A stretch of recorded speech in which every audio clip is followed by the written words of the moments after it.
Assalamualaikum warahmatullahi wabarakatuh. Perkenalkan nama saya Hopipa Punisa Putri dengan NIM KHGE 23081 dari kelas 1B D3 Analis Kesehatan. Pancasila adalah ideologi dasar bagi negara Indonesia. Pancasila hadir sebagai pemersatu pandangan hidup yang bertujuan untuk menjaga dinamika di dalam masyarakat. Isi dari Pancasila adalah ketuhanan yang Maha Esa, kemanusiaan yang adil dan beradab, persatuan Indonesia, kerakyatan yang dipimpin oleh hikmat kebijaksanaan dalam permusyawaratan perwakilan, dan keadilan sosial bagi seluruh rakyat Indonesia. Pancasila sendiri berasal dari bahasa Sanskerta yang berarti panca atau lima dan sila yang berarti prinsip atau asas. Hal itu berarti ada 5 pedoman penting bagi rakyat Indonesia dalam kehidupan berbangsa dan bernegara. Kelima sila tersebut mempunyai nilai-nilai yang harus ditanamkan dan diterapkan dalam kehidupan sehari-hari.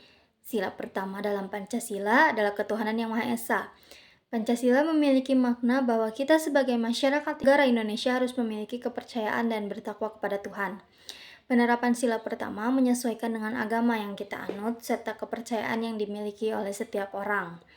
Contoh penerapannya seperti yang pertama, percaya serta takwa kepada Tuhan Yang Maha Esa sesuai agama serta kepercayaan masing-masing. Yang kedua, hormat menghormati dan bekerja sama antara pemeluk agama dan para penganut kepercayaan, walau berbeda-beda. Sila yang kedua dalam Pancasila adalah kemanusiaan yang adil dan beradab.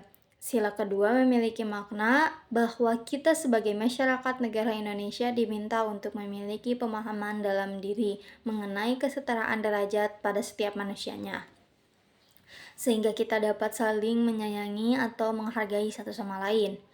Penerapan sila kedua contohnya, yang pertama, senantiasa menjaga adab atau kesopanan, kehalusan, dan kebaikan budi pekerti kita di dalam berbagai kondisi.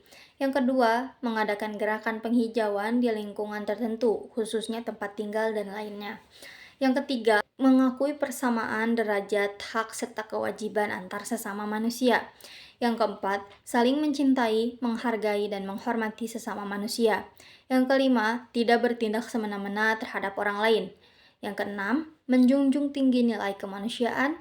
Yang ketujuh, atau yang terakhir, berani dalam membela kebenaran serta keadilan.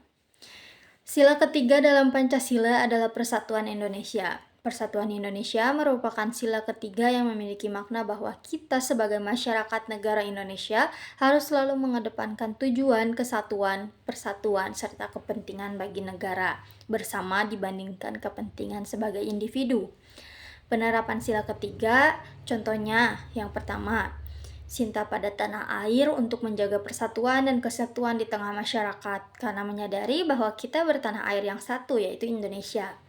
Yang kedua, mencintai dan mengonsumsi produk dalam negeri agar perekonomian di dalam negara menjadi lebih maju.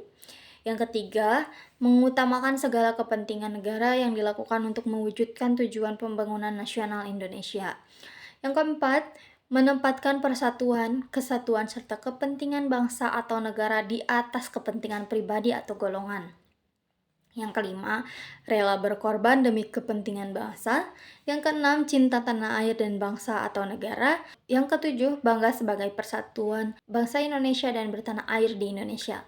Yang kedelapan, memajukan sosialisasi dan kesatuan bangsa yang berbineka tunggal ika. Yang kesembilan atau terakhir, bangga menggunakan bahasa persatuan dalam kehidupan sehari-hari yaitu bahasa Indonesia. Sila keempat dalam Pancasila adalah kerakyatan yang dipimpin oleh hikmat kebijaksanaan dalam permusyawaratan perwakilan. Memiliki makna bahwa kita sebagai masyarakat negara Indonesia diajak untuk tidak memaksakan kehendak atau keinginan yang bersifat pribadi. Ada baiknya untuk mengedepankan atau mengutamakan kepentingan bersama ataupun negara. Contoh penerapan sila keempat adalah yang pertama, keputusan diambil berdasarkan musyawarah untuk mencapai mufakat. Yang kedua, mewujudkan, menumbuhkan, mengembangkan, serta meningkatkan kesadaran akan tanggung jawab para pengambil keputusan di dalam pengelolaan lingkungan hidup tersebut. Yang ketiga, mewujudkan, menumbuhkan, mengembangkan, serta meningkatkan kesadaran akan hak serta tanggung jawab masyarakat di dalam pengelolaan lingkungan hidup tersebut. Yang keempat, mewujudkan, menumbuhkan, mengembangkan, serta meningkatkan kemitraan usaha. Yang kelima, tidak memaksakan kehendak orang lain. Yang keenam, tidak melakukan paksaan kepada orang lain agar orang menyetujui apa yang kita katakan atau lakukan. Begitu pula sebaliknya, tidak ada yang dapat memaksakan kehendaknya pada kita. Yang ketujuh, menghormati hasil musyawarah sekalipun bertentangan dengan pendapat kita dan melaksanakannya dengan sepenuh hati. Sila kelima dalam Pancasila adalah keadilan sosial bagi seluruh rakyat Indonesia. Sila kelima memiliki makna bahwa masyarakat Indonesia harus selalu bersikap adil dalam mengambil keputusan dan lain sebagainya. Contoh penerapan sila kelima yaitu yang pertama, meningkatkan kepekaan sosial dengan mengadakan kegiatan yang dapat membantu sesama, seperti bakti sosial, donor darah, konser amal, dan lain sebagainya. Yang kedua, berusaha untuk adil dalam aktivitas apapun yang kita lakukan dan seperti apapun orang yang kita hadapi. Jangan sampai kita memberikan perlakuan yang tidak adil pada siapapun. Sekian pembahasan dari saya. Mohon maaf bila ada salah kata. Wassalamualaikum warahmatullahi wabarakatuh.